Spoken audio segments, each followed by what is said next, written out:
En el nombre del Padre, y del Hijo, y del Espíritu Santo. Amén. Dios te salve María, llena eres de gracia, el Señor es contigo. Bendita tú eres entre todas las mujeres, y bendito es el fruto de tu vientre, Jesús.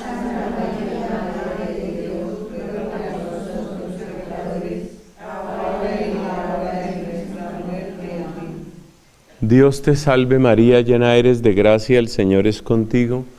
Bendita eres entre las mujeres, bendito el fruto de tu vientre, Jesús.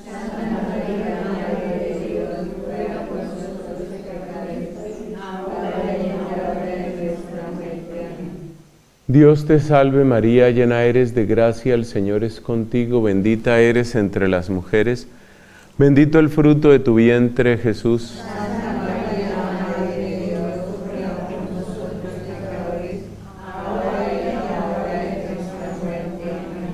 En el nombre del Padre, y del Hijo, y del Espíritu Santo. Amén. Cristo, vencedor de la mediocridad. Démonos cuenta que la victoria sobre la mediocridad es básicamente un asunto de amor. Los amores escasos, los amores vacilantes, los amores indecisos, los amores pobres, los amores mezquinos generan gente mediocre. Así de sencillo. Toda esa lista, voy a tratar de repetir esa lista.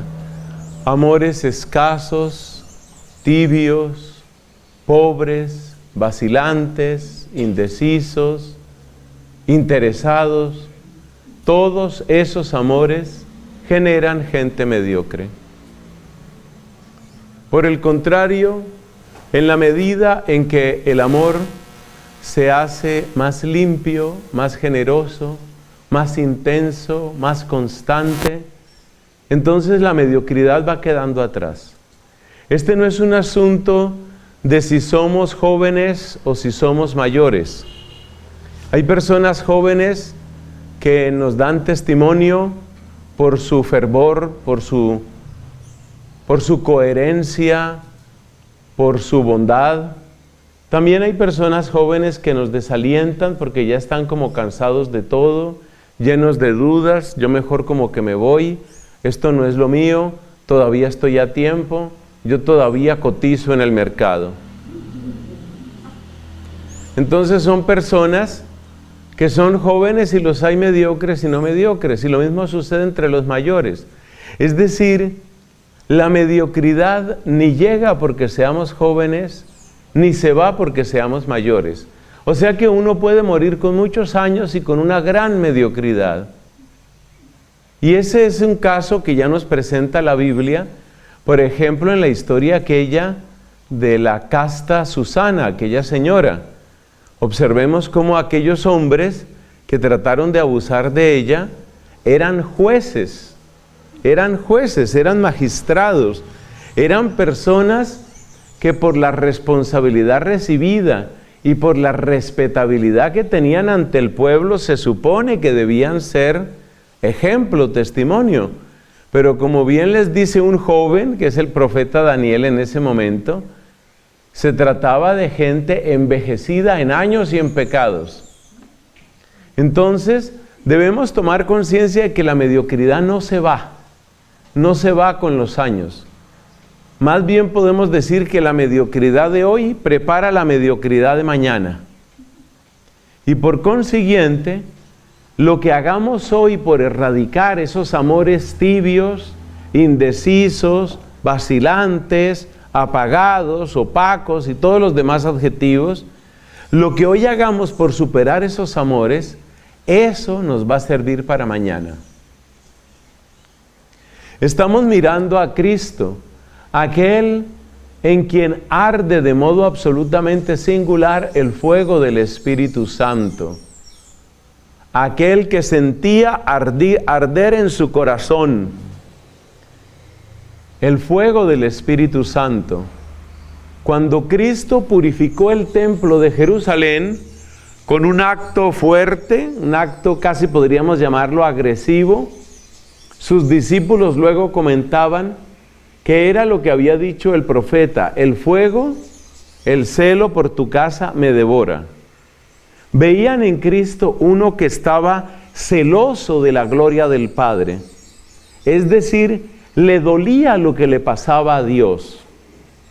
En cierto sentido, y es bueno que vayamos llegando a estas conclusiones en nuestra última charla, en cierto sentido, la respuesta y antídoto contra la mediocridad en el caso de Cristo está en esa frase: es el celo por las cosas de mi Padre.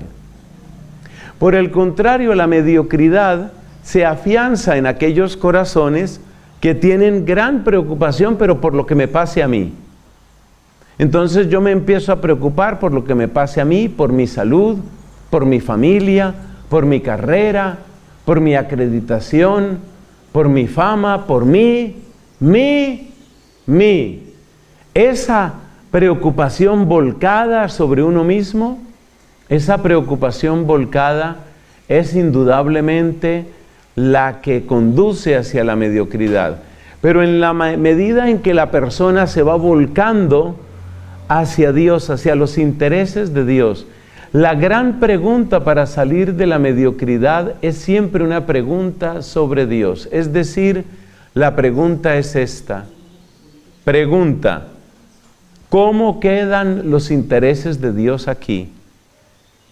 Es sorprendente y triste para mí verificar que muchas personas que incluso nos hemos consagrado completamente al servicio del Señor, como es el caso de los religiosos, de los sacerdotes, omitimos tanto esa pregunta. Más bien parece que la pregunta que nos repetimos a menudo es: ¿yo cómo quedo aquí? Yo, ¿cómo quedo? O como dice ese dicho costeño, creo yo, se veye, ¿cómo voy yo aquí? ¿Qué va a pasar conmigo aquí? Esa es la preocupación. ¿Qué va a pasar conmigo? Yo, migo. Y resulta que la respuesta a la mediocridad siempre es: ¿y Dios cómo queda acá? ¿Qué es lo que va a pasar con los intereses de Dios en este lugar? Por eso nuestro gran auxilio es la renovación en el amor, que incluye, por supuesto, una súplica insistente al Espíritu Santo. Porque ese fue el fuego que ardió en el corazón de Jesús. Ese fue el fuego que hizo que Cristo pudiera ir más allá de sí mismo y pudiera encontrar, aún en las circunstancias más difíciles, oportunidades de servicio. Estoy pensando, por supuesto, en la hora de la pasión. Cristo no solamente se preocupa por Él, y lo de Él era terrible, toda la tortura psicológica, toda la tortura física, toda la catástrofe emocional que tenía que afrontar. Pero es tan grande el amor que hay en Cristo, que se levanta por encima de eso y se preocupa, por ejemplo, por Pilato. ¿Dónde se ve que Cristo se preocupó por Pilato? Piénselo, por favor, le doy unos breves segundos. Piense, por favor, en dónde se nota. Hay una frase del Evangelio donde se nota que Cristo se preocupa por Pilato. Cristo quiere abrirle una puerta a Pilato. Cristo quiere que Pilato no se quede donde está. Hay una frase del Evangelio a la 1, frase del Evangelio a las 2 y frase del Evangelio a las 3. Le dice Cristo a Pilato: todo el que es de la verdad escucha mi voz. En esa frase, Cristo saca la discusión del tema de que si tú eres judío o no eres judío, si la ley, no la ley, si tu pueblo, no tu pueblo. Cristo se levanta sobre esa discusión, llámala racial, religiosa. Cristo se levanta por encima de eso y mira de hombre a hombre, mira a los ojos a Pilato y le dice: el que es de la verdad me escucha. El que es de la verdad, ya ahí no entra el tema de que no, tu gente, tus paisanos, tu ley. No.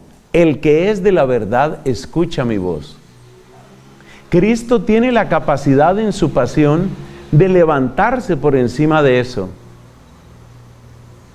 Hay un pasaje en el que Pablo prácticamente repite ese mismo gesto que encontramos en Cristo. Cuando lo iban a ajusticiar, ahí es donde aparecen esos personajes: Festo, Agripa. Había uno que era el rey Agripa, y entonces iban a juzgar a Pablo ante el rey. Y Pablo sabe que ese rey cree en Dios. Y Pablo, aunque están juzgando a él, a Pablo, Pablo se vuelve hacia el rey y le dice: porque tú crees, ¿cierto que tú crees? Se levanta por encima de su drama. Eso es lo propio de los corazones enamorados. Eso es lo propio de los corazones enamorados. El corazón que ama poquito solo está mirando siempre por sí mismo. ¿Y a mí qué me va a pasar? ¿Y qué va a ser de mí? ¿Y mi nombre cómo queda en esto? ¿Y mi salud? ¿Y mi familia? Pero la solución no está en que uno deje de querer la salud o la familia. La solución está en que uno quiera más a Dios. Porque es que Cristo amaba su vida. Claro que Cristo amaba su vida. Por eso les dice en el Evangelio de Lucas, si no me falla la memoria, les dice poco antes de sumergirse en la oración del huerto, les dice: mi alma está triste hasta la muerte. A Cristo no es que no le importara morir, no es que no le importara sufrir, no es que no se diera cuenta de lo que está pasando. Cristo es consciente de sí mismo y es consciente de sus derechos.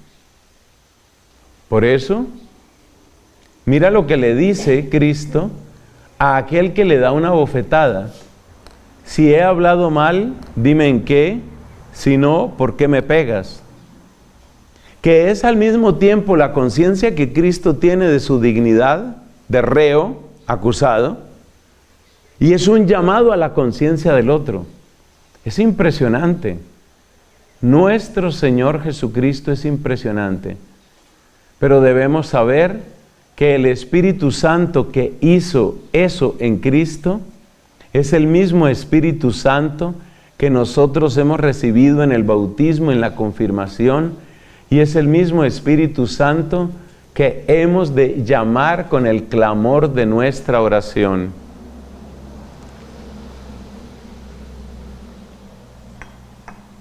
Terminemos esta parte de los rasgos distintivos de Cristo y vamos en la mirada enamorada.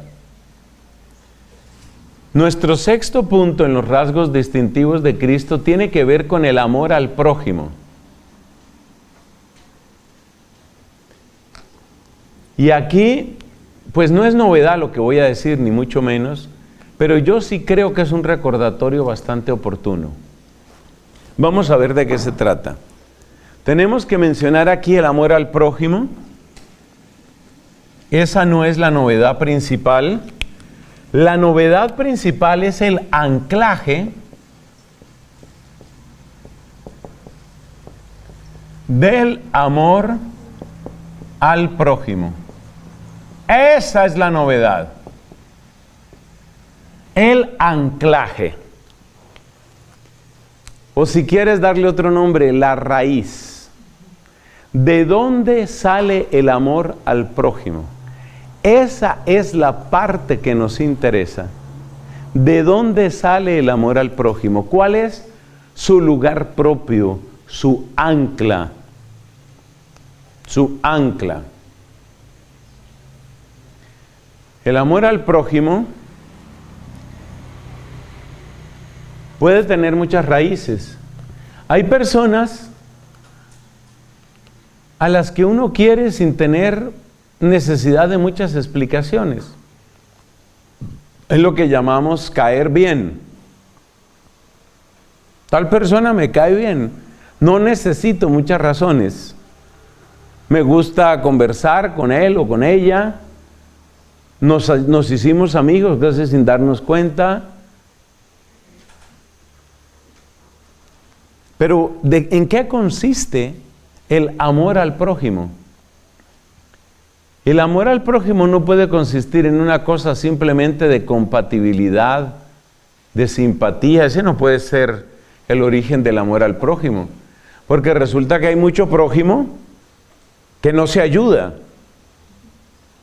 Hay bastantes prójimos que uno sí tiene que encontrar bastantes razones, pero hartas, para ver cómo hago yo para querer a esta prójima, este prójimo, ¿qué hago? No es tan fácil. Entonces, ¿cuál será ancla del amor al prójimo? Pues vayamos al caso de Cristo, porque si nos vamos a las 1000 motivaciones que puede tener uno para querer o para no querer, ahí nos perdemos. En el caso de Cristo, una cosa es evidente, y es lo que llamamos el amor al prójimo en razón de Dios. Ese es el anclaje, y ese es rasgo distintivo del corazón de Jesús, rasgo que salva de la mediocridad. Supongamos que somos amigos y una de mis razones para ser amigo tuyo es que eres una persona muy agradable y muy alegre. Supongamos que esa es mi razón.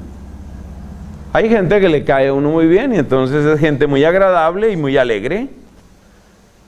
Y es muy fácil ser amigo de ellos.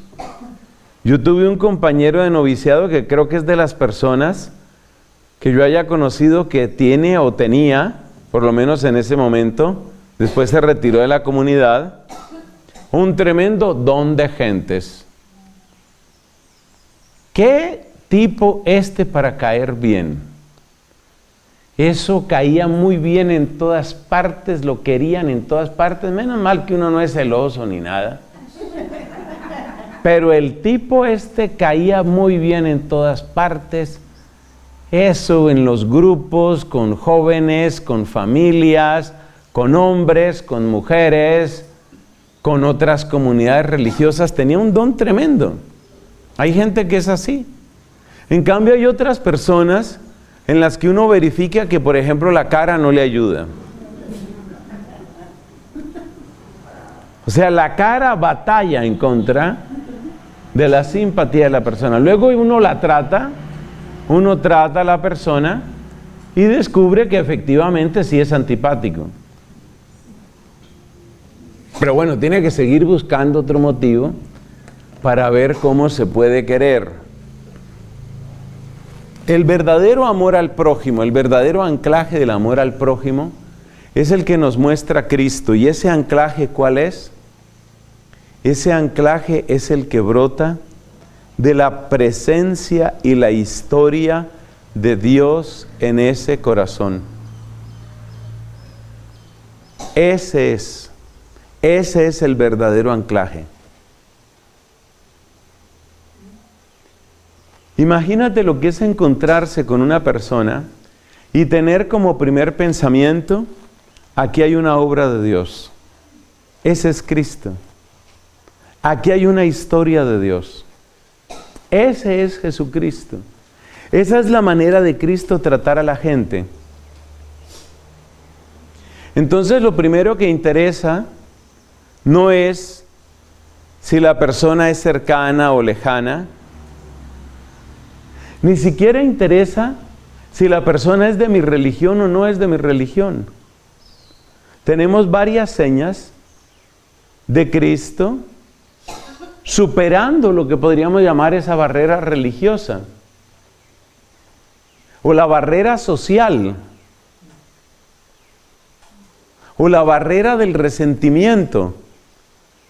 Cuando uno está dolido por algo que le hicieron, uno levanta una barrera. Prefiero no volver a ver a esa persona, por lo menos unos 60, 70 años no volver a verlo. Uno levanta una barrera. Entonces hay barreras de resentimiento, hay barreras étnicas, hay barreras políticas, hay barreras religiosas. Lo admirable del anclaje del corazón de Cristo es que está por encima de todas esas barreras.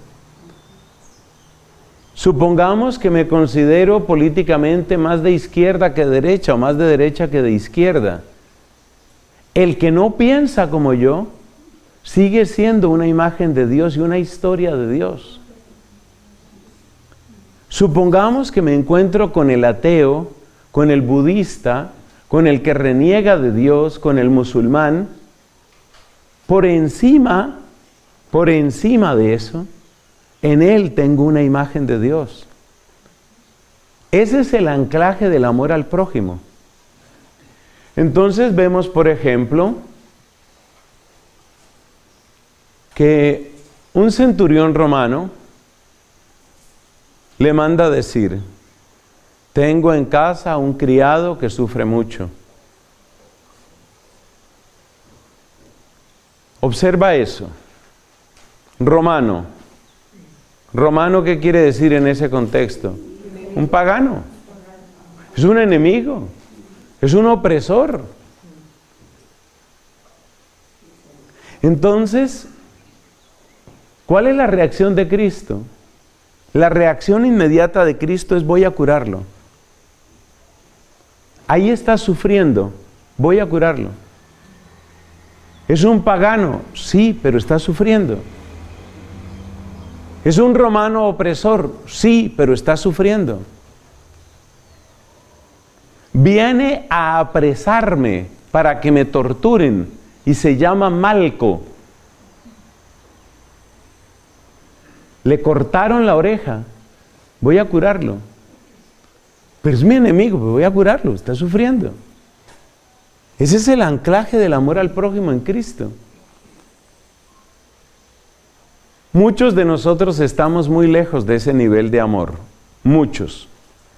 Y muchos estamos bastante separados de esa manera de amar. Pero luego encontramos que hay una cantidad de santos que muestran que ese amor sí puede anidar en pecho humano. Observen Hechos de los Apóstoles, cómo en el martirio de Esteban, Esteban hace esta oración: Señor, no les tomes en cuenta este pecado. Está orando igual que Cristo. Cristo decía: perdónalos porque no saben lo que hacen. Esteban oraba, decía: no les tomes en cuenta este pecado. Impresionante, impresionante. Ese es Esteban. Porque uno siempre tiene esa disculpa, ¿no? No, yo no soy Dios. Es que Cristo era Dios. Yo no soy Dios. Yo no soy ningún santo.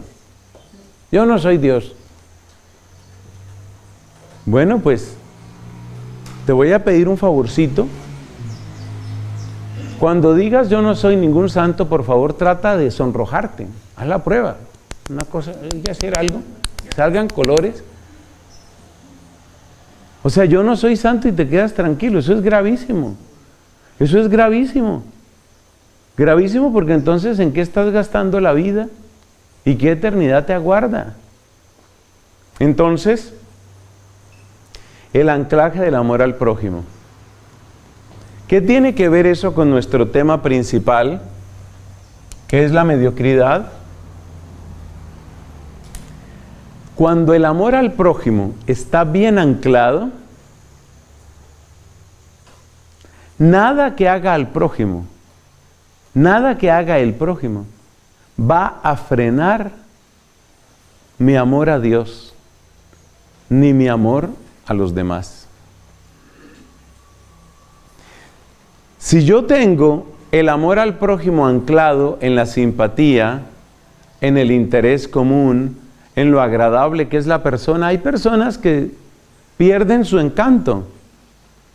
Hay gente que era de muy buen humor y de repente se va volviendo amarguetas y ahí como con una cara y como con un problema y no sé, se volvió, no, se llenó de amargura, se volvió insoportable. Ahí se acaba ese amor porque estaba fundamentado en eso.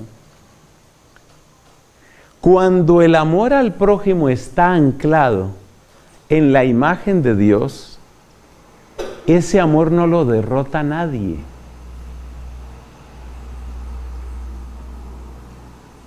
Ya que estos días estamos recordando la pasión de Cristo, es muy buena ocasión para que nos preguntemos, o mejor, para que recordemos, cómo en su pasión, Cristo es como si les dijera a los que lo estaban torturando, no importa lo que hagan, no me van a vencer.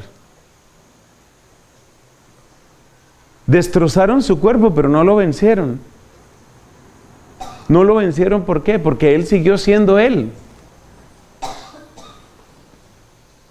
En el momento en el que el odio del que te odia se te entra, te venció.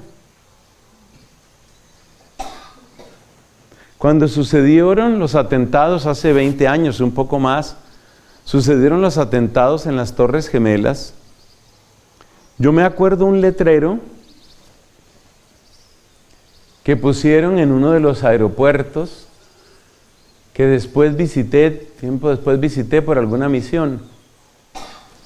Y decía, obviamente en inglés, decía, beat them, don't become them. Beat them es véncelos. Don't become them. No te vuelvas como ellos. Esa frase es profundamente cristiana. No sé quién la escribió, pero es profundamente cristiana. Véncelos, pero no te vuelvas como ellos. Ese es Cristo, el que tiene bien anclado el amor al prójimo. Es de aquellos que beats them and doesn't become them. Es uno de aquellos que los vence y no se vuelve como ellos. Y eso es hermoso. Eso es muy hermoso. Porque ese es el origen de la nueva inocencia sin ingenuidad. Uno está llamado, sobre todo en la edad madura, a tener una nueva inocencia y una nueva alegría. ¿Y cómo puedo tener una nueva alegría después de que la madre me hizo esto y la otra madre me hizo? Y todas las madres, no, las madres le han hecho cosas a usted. Sí, me han hecho muchas cosas. ¿Cómo puedo tener alegría? ¿Cómo puedo tener inocencia? Hay un filósofo francés muy querido por Pablo VI que habla de la segunda inocencia, es Paul Ricoeur. Paul Ricoeur habla de la segunda inocencia, es un tema muy bello. La segunda inocencia, Paul, que escribe en Paul, Ricoeur, que escribe en Ricoeur. La segunda inocencia. La segunda inocencia son como los ojos lavados, que pueden ver el mundo de un modo nuevo, como admirarse de nuevo del mundo y disfrutar y alegrarse. ¿Cómo me puede suceder eso? ¿Cómo puede llegar eso a mi vida? ¿Cómo puede ser? Después de las decepciones que he tenido, después de todos los cansancios, acuérdate las 3 palabras, cansancios, decepciones, desinterés. Después de todo eso, ¿cómo puedo recuperar la alegría? Encuentra el ancla nueva de tu amor al prójimo y comprenderás que nada puede destruir tu alegría. Nada. Yo les voy a dar un gozo completo, dice Cristo. Y en otro lugar dice, les voy a dar una paz que el mundo no les puede quitar. Cristo hablaba por experiencia. Eso es lo que le sucede a uno cuando uno tiene el ancla bien puesta. El que tiene el ancla bien puesta, ¿cómo ve el odio del prójimo? Ese es un tema muy interesante.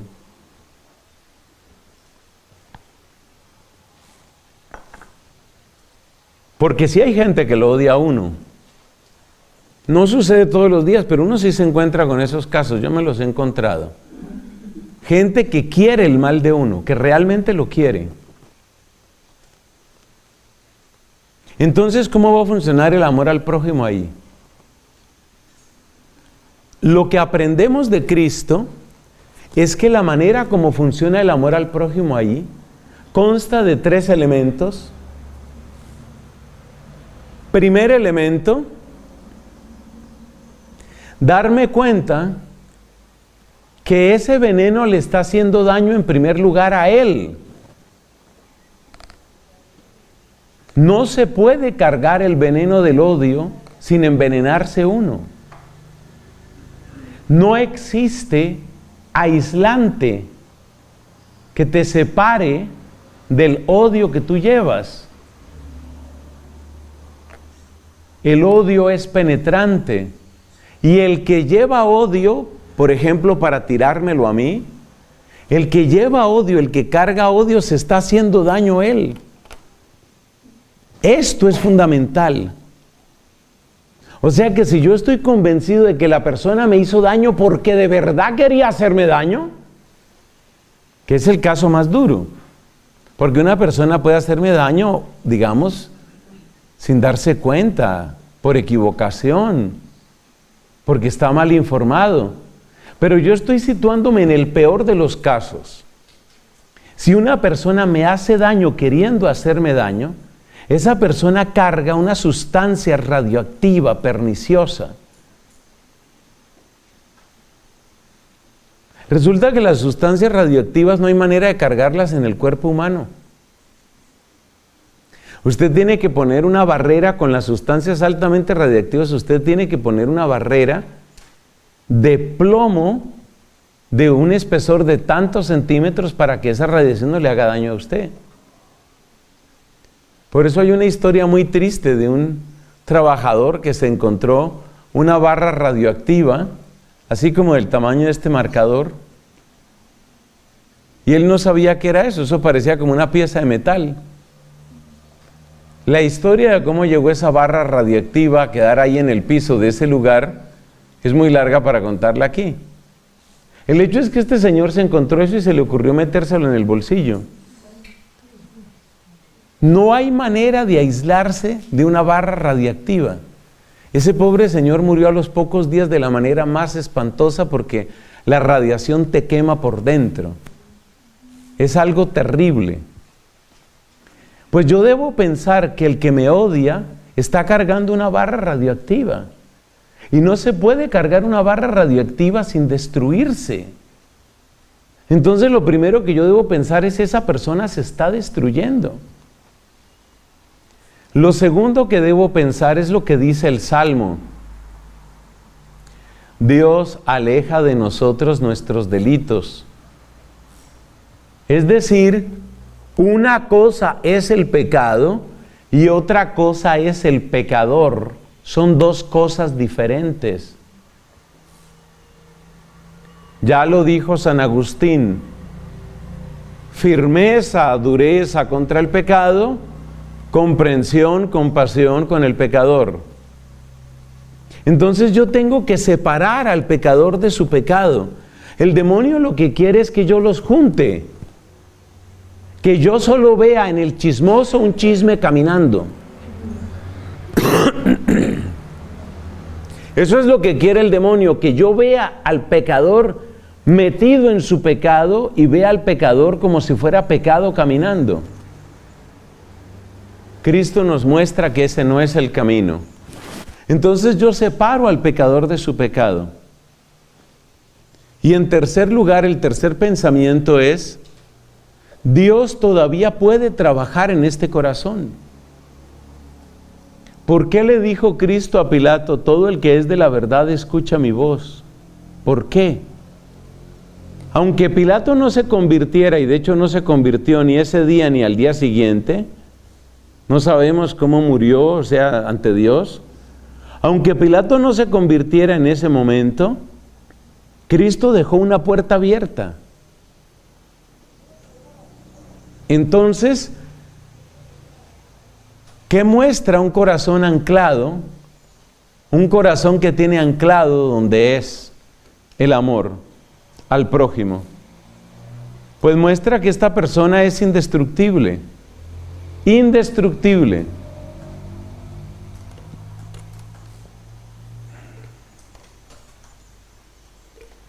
Decía San Pablo a aquel rey, le decía, es que yo quisiera que tú fueras como yo, aunque sin estas cadenas. Eso es lo propio del amor al prójimo. Entonces, la defensa, ¿en qué consiste? Primero, acuérdese de la barra radiactiva. El que tiene odio tiene una barra radiactiva, se está despedazando. Nadie puede cargar odio sin hacerse daño, así como no hay manera, oiga, a mí eso me tiene impresionado, será por lo que me gustan los temas de ciencia. No hay manera, no hay ningún modo de cargar algo radioactivo sin que se destruya tu cuerpo, no se puede. Bueno, depende del nivel de radiación, por supuesto. No se puede cargar eso. Y lo más grave es que después de que se ha hecho el daño, por ejemplo, este señor se dio cuenta que eso le estaba quemando la pierna, botó eso, lo quitó de su cuerpo, pero ya el daño estaba hecho. Ya las alteraciones genéticas que había producido eso y la radiación ya era irreversible. Y la muerte por radiación es de las cosas más terribles que puede padecer un ser humano. Es una muerte lenta y demasiado dolorosa.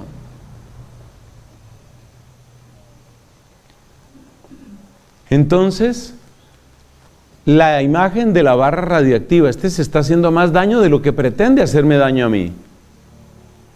Segundo, separo pecador y pecado. Eso es lo que le permite a uno orar por los enemigos. ¿En qué consiste la oración por los enemigos? En el fondo es eso, Señor, separa a este pecador de su pecado.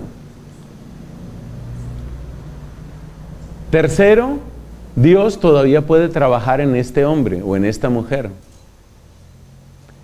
Último rasgo que vamos a mencionar, un horizonte de eternidad.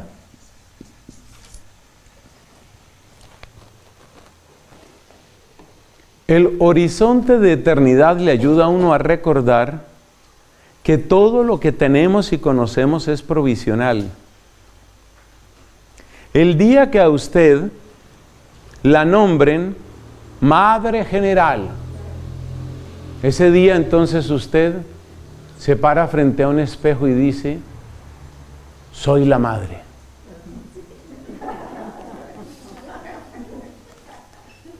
Pero ese mismo día usted tiene que pensar, esto también se acaba.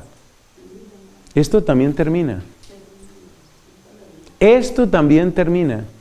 El día que usted reciba un cargo de rectora, de directora, de no sé qué, el día que lo reciba, ese mismo día, en vez de llenarse de egolatría, mírese al espejo y diga, esto también termina. Yo un día voy a salir de aquí.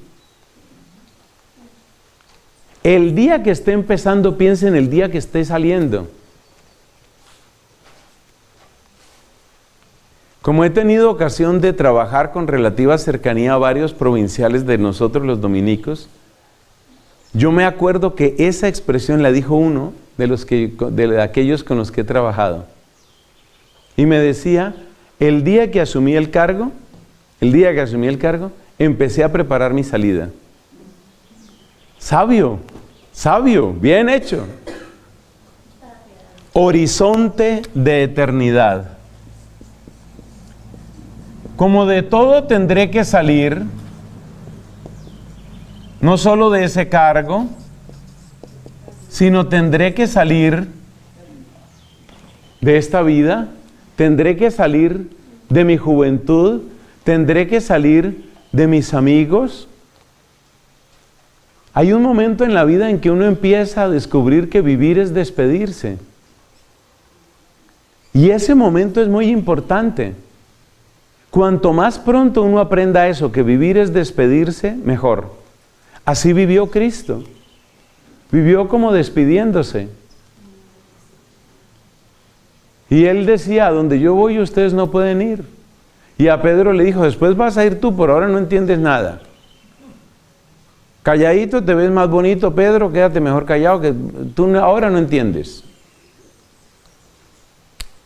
Vivir es despedirse.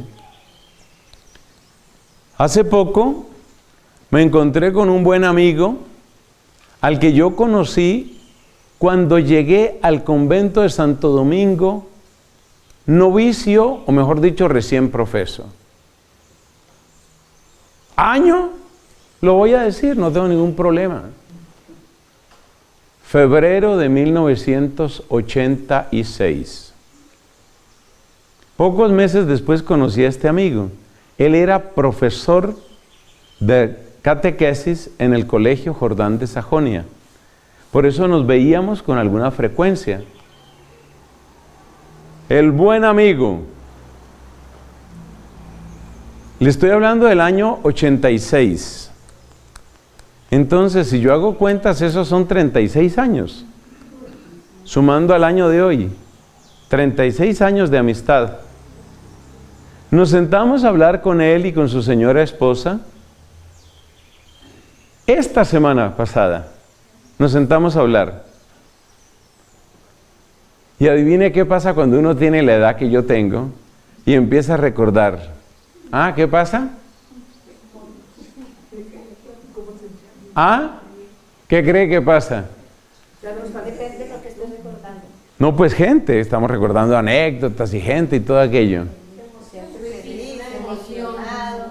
No. Se da cuenta de que ¿Se da cuenta de que qué? ya no es el joven o el... Eso por una parte.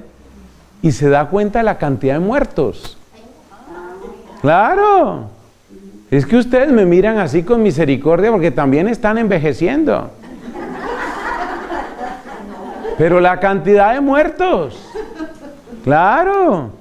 Nos sentamos a hablar y fulano de tal ya murió y tal matrimonio. Primero se murió él, luego se murió ella. Y el otro ya se murió.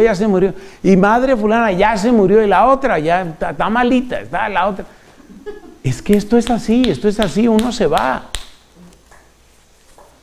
El recuerdo de la muerte y el horizonte de la eternidad es un gran remedio contra la mediocridad. A mí me preocupa mucho que la gente llegue al borde de la muerte y como que no piensa en la eternidad y siguen pensando en problemas, que lo que sucedió, que lo que dijeron, que lo que hicieron, que no sé qué. Hombre, ya está a las puertas de la eternidad, procure mejorar sus pensamientos. Pues Cristo vivió así en el horizonte de la eternidad. Mencionemos, para terminar, la perspectiva de la cruz. Estos eran rasgos distintivos. Hablemos de la perspectiva de la cruz.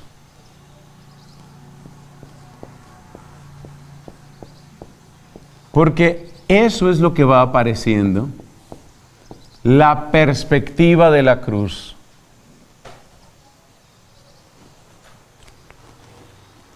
¿Qué queremos decir con la perspectiva de la cruz? Si usted observa estos rasgos distintivos del corazón de Jesús, seguramente usted se da cuenta de algo muy interesante. Y es que todos ellos tienen que ver con esa palabra que pusimos desde el principio de nuestro retiro, la palabra despojo. Fíjate que hemos hablado de despojo, hemos hablado de desapego, hemos hablado...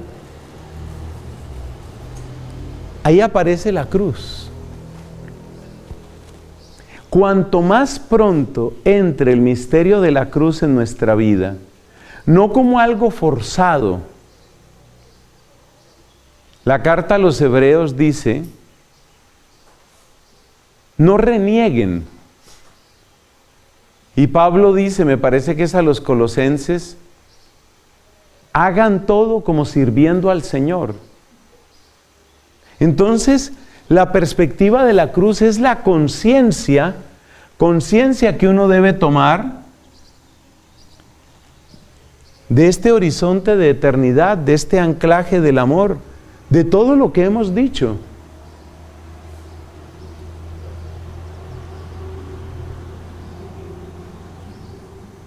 Observemos que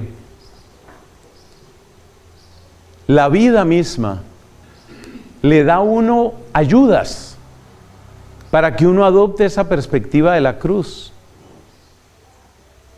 Cuando uno nota que su salud ya no es la misma de antes, ¿eso qué es? Mi salud ya no es la de antes. La característica de la salud en la infancia y en la juventud, por lo menos para la mayor parte de las personas, la característica de la salud en niños y jóvenes es que me enfermé y me curé. Listo, pasó. Me dio una gripa, me curé mi gripa, sigue la vida. Pero hay una edad en la que llegan males que no se van. Uno empieza a descubrir que cuando le toca salir para otra parte, lo primero que echa es el pastillero.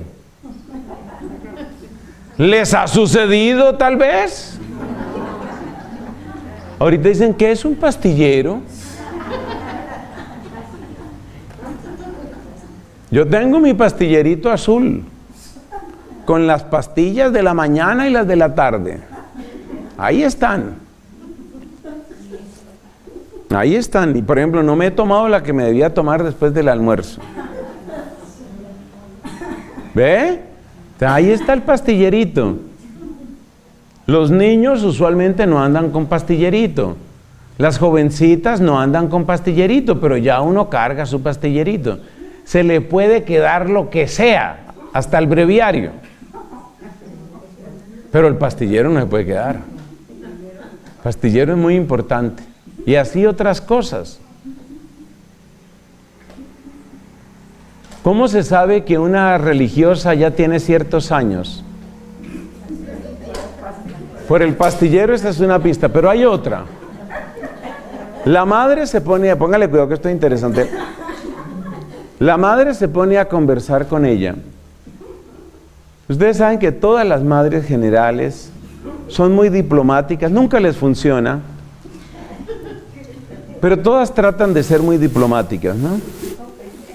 Mira, yo he estado pensando que tú puedes prestar un gran servicio, ya cuando dicen gran servicio. ¿Qué significa gran servicio? Estoy cambiada, esto no hay nada que hacer.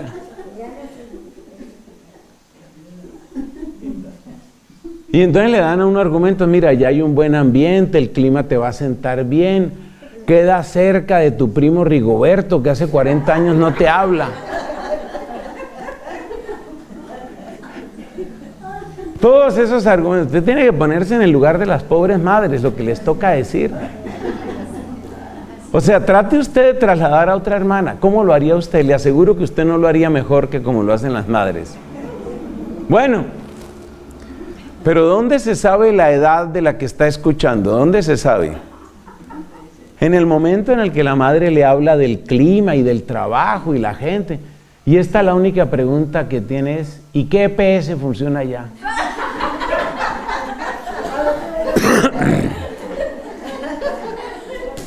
Ahí se sabe, esa es de edad. Las jovencitas no preguntan eso, tendrán sus propios problemas, preguntas, dudas. Pero la mayorcita averigua la EPS, ¿y qué voy a hacer? ¿Y ahora qué? ¿Cómo hago? ¿Me toca ir y venir? ¿Qué voy a hacer? ¿Ve? Ahí no está la EPS, eso es. Entonces,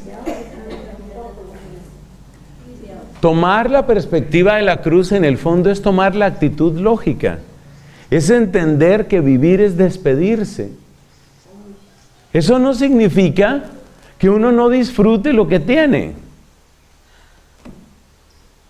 Hay que vivir con gratitud, con sencillez, con alegría el momento presente. Entonces, estoy aquí, doy gracias a Dios por esto. Un sacerdote amigo una vez me invitó a almorzar o a cenar, tuvimos una conversación muy bonita, un diocesano. Y este padre hablaba con mucha sabiduría sobre el tema de la codicia sacerdotal. ¿Qué es codicia sacerdotal en este caso?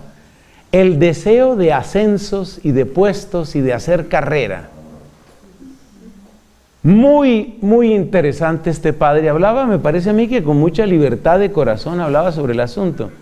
Y lo que más me gustó de lo que me comentó entre los varios temas que hablamos, lo que más me gustó fue que me dijo, cuando un sacerdote está anhelando esa otra parroquia, decía él, pues en su lenguaje diocesano, cuando un sacerdote está anhelando esa otra parroquia, no está ni allá ni acá. Y esa es la peor manera de estar, porque eso sí es estar crucificado. Acuérdese que el crucificado no está ni en la tierra ni en el cielo. Está suspendido. Entonces, cuando una persona está aquí, pero queriendo estar allá, si yo estuviera allá, pero no estoy, pero estoy aquí. Pero si yo estuviera, pero estoy aquí. Y aunque si yo lo lograra, pero estoy aquí, estoy aquí. Estoy aquí. Ni allá, ni acá. Entonces, la actitud sabia es: el momento se vive con sencillez, con humildad, con alegría y con gratitud. Llegará el día en que ese momento terminará. Lección que me dio mi mamá y que he comentado varias veces. En una de mis conversaciones filosóficas con mi mamá, porque yo al final encontré maneras de hacerle preguntas filosóficas a mi mamá que no le gustaba nada la filosofía. Entonces yo le hacía preguntas filosóficas, por ejemplo esta: si pudieras devolverte a una etapa de tu vida, ¿a cuál te devolverías? Pregunta filosófica. Se queda pensando 6.5 segundos y me responde: yo creo que yo viví cada etapa como tenía que vivirla. Y me dice, con su sencillez característica que varios de ustedes conocieron a mi madre, dice ella: yo no quiero devolverme a nada. Esa es una persona libre. En cambio, la persona que se quiere devolver tiempos aquellos, cuando yo me paraba al frente de 1,343 alumnas y con la sola presencia, calladitas, ordenadas, ahí estaban. Yo pasaba revista a las tropas de Nazaret.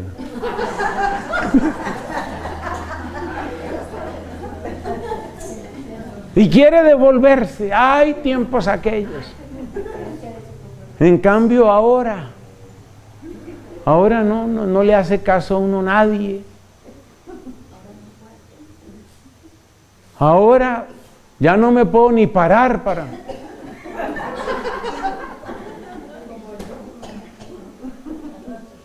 Vivir es despedirse. Eso suena muy lúgubre, pero no lo es.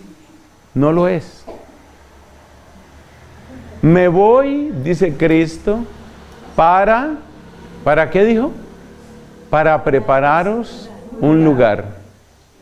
Cuando esté listo, vuelvo y me llevo a Nubia Esperanza. Ya, listo. Se acabó su tiempo. No fue más. No fue más. Ay, no, pero espere, que nada, que se va.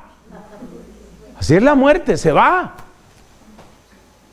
Que tengo unos pendientes, no, ni pendientes, ni aretes, ni nada.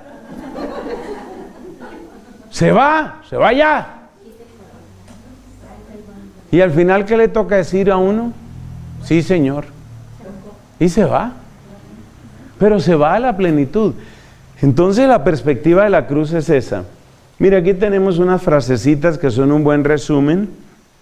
Ante todo, la perspectiva de la cruz es el desenlace lógico. Mire, quitar la perspectiva de la cruz es vivir en una fantasía, como si uno no fuera a envejecer, como si uno no fuera a enfermarse, como si uno no fuera a soltar lo que tiene que soltar. El problema de esto es que a uno muchas veces no le enseñan que uno va a soltar. No le enseñan eso. Y eso que la vida es compasiva y para eso uno tiene sus subidas y bajadas. Y las subidas y bajadas son como ensayos, dicen los niños. Son como ensayos. ¿Ensayos de qué? Que vaya aprendiendo a morir. Entonces uno tiene sus momentos en que uno es así más o menos popular, después nadie se acuerda de uno. Después otra vez dicen, no, que Fray Nelson, después otra vez lo botan por allá a la caneca. Hay que agradecerle a Dios eso de que uno sube y baja, porque esos son ensayos. ¿Ensayos de qué? De la cruz y de la muerte. Uno tiene que estar listo para eso. Hoy soy, mañana no soy, esto se termina. Es la única manera lógica de vivir la perspectiva de la cruz.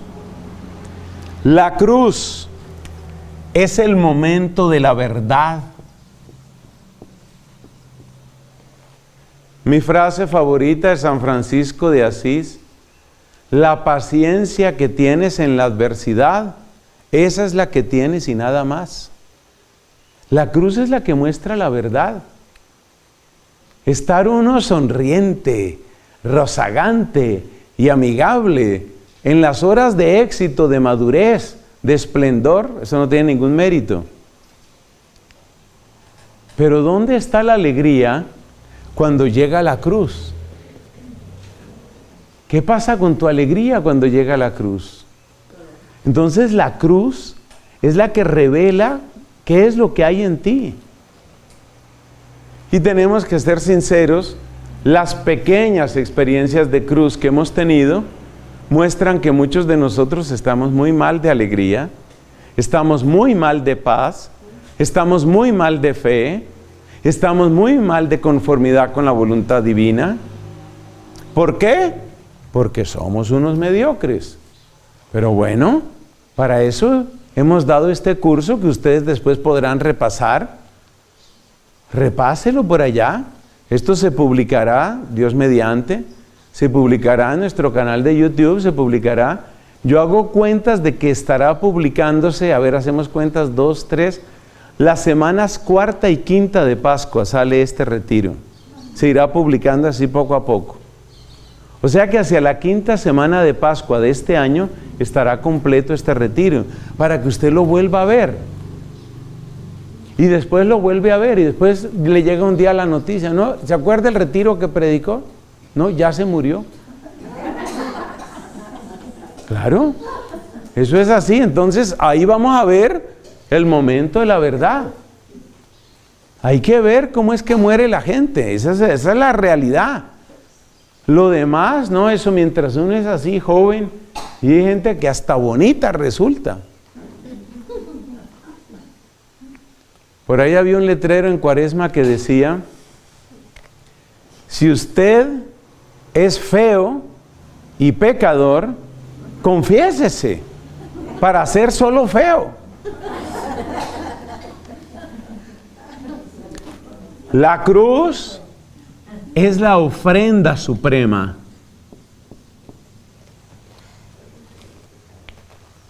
Son las verdaderas oportunidades de volvernos Eucaristía. Ese es el momento de volverse una Eucaristía. Ese es el momento de hacer la entrega silenciosa. Y cuando yo digo la entrega silenciosa, necesito que usted escuche allá en su corazón la frase de Jesús. Qué frase tan linda. Y tu Padre que ve en lo escondido, te lo pagará, te lo recompensará. Cuando llega la cruz, ese es el momento de la verdadera ofrenda. Ese dolor que nadie conoce. Pero si estás entregando la verdadera ofrenda, si es tu verdadera ofrenda, yo espero que tú la puedas entregar con paz. ¿Qué maravillas hace el Espíritu Santo? ¿Qué maravillas hace? Porque yo he conocido personas así. Personas que en el secreto de una confesión, muchas veces ya moribundos, en el secreto de una confesión. Tengo una amiga que es muy enferma, tiene un problema circulatorio grave. Finalmente un médico le dijo hace unas 2 semanas, es mi deber como médico advertirle que su condición circulatoria la hace a usted candidata a muerte súbita. Está muy mal, está muy mal. Tiene ahí distintas dolencias y cosas, pero digamos, ella puede salir. Usted la ve por la calle y ve una persona ahí caminando, pero es candidata a muerte súbita. Y eso va acompañado de unos dolores y unos problemas. Yo creo que yo soy de las muy pocas personas que conoce que ella ofrece eso. Ella no habla de eso, pero ella lo ofrece. La otra vez me hizo mojar los ojos cuando me dice, yo estoy ofreciendo esto por la iglesia, por los sacerdotes, por mi familia, para que nadie se pierda. Pero como es tan grave la situación de esta señora, yo sé que en cualquier momento me llega la noticia, se murió. Se murió. Porque su sistema circulatorio no da más. Se muere en cualquier momento. Ella está haciendo esa ofrenda. Entonces uno tiene que pensar que este es el momento de la ofrenda, el momento de la cruz es el momento de la ofrenda. Y uno tiene que vivir esa ofrenda, ojalá como esta amiga, que por supuesto no puedo decir el nombre, ojalá como esta amiga, en ese silencio, en ese secreto, en el secreto de una confesión, en el secreto de una confidencia. Ella no anda diciendo eso, pero está ofreciendo su vida por la iglesia. Yo a veces pienso cuando llegan sobre mí unas bendiciones inesperadas y por supuesto inmerecidas, yo digo, esto tiene que ser la gente que está orando por mí porque esto no es mío. Y sí hay gente que hace eso, sí hay gente que ofrece su dolor, su soledad. En vez de convertir su amargura en un cáliz en honor del diablo, convierten su amargura en Eucaristía, en honor de Cristo. Eso es lo que uno tiene que hacer. Porque es que no hay más posibilidades. O tú haces de tu amargura un homenaje a las tinieblas, o tú haces de tu amargura, de tu dolor, una unión con el cáliz de Jesús. La perspectiva de la cruz. No hay otra posibilidad. Ten en cuenta una cosa que nos enseñó Santa Teresa del Niño Jesús. Los dolores no tienen que ser muy grandes para ser ofrecidos, porque lo que importa no es la magnitud del dolor, sino la magnitud del amor con que se ofrece. Y puede ser algo pequeñísimo, pequeñísimo, que casi clasifica más como una incomodidad. Pero por favor, capitaliza esas incomodidades. Yo de las pocas cosas, porque yo no soy experto, sí he leído, tanto de Madre Sara como del Padre Higuera, pero de las cosas que más me impresiona es eso. Esa era enseñanza de ellos. Ese vivir en la presencia de Dios, que lo insistían ambos, y ofrecer las pequeñas cosas, pero con gran amor, pequeñas cosas, pero con mucho amor. Con mucho amor, y es por ti, Jesús, no es por nadie más, es por ti, Jesús.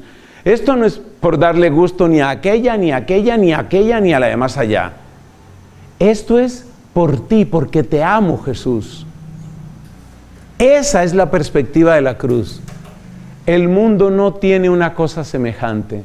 Lo único que propone el mundo, ¿qué es? Llénate de amargura. El lenguaje del mundo se resume en aquella frase terrible, blasfema, que le dijo la esposa de Job a Job. Maldice a Dios y muérete. Ese es el lenguaje del mundo, ese es el lenguaje del demonio. Pues nosotros no. Nosotros cambiamos el maldice. Yo bendigo a Dios y me muero, porque morirme me voy a morir. Bendigo a Dios y me muero. Entonces, el tiempo que me quede, la vida que me quede es para eso, para que sea ofrenda. Cuando uno empieza a vivir la vida como ofrenda, entonces empieza a salir de la mediocridad. y empieza a encontrar un sentido sobrenatural que es algo asombroso, algo asombroso. Lo han vivido los mártires, lo han vivido los santos y estamos llamados a vivirlo nosotros. Gloria al Padre y al Hijo y al Espíritu Santo.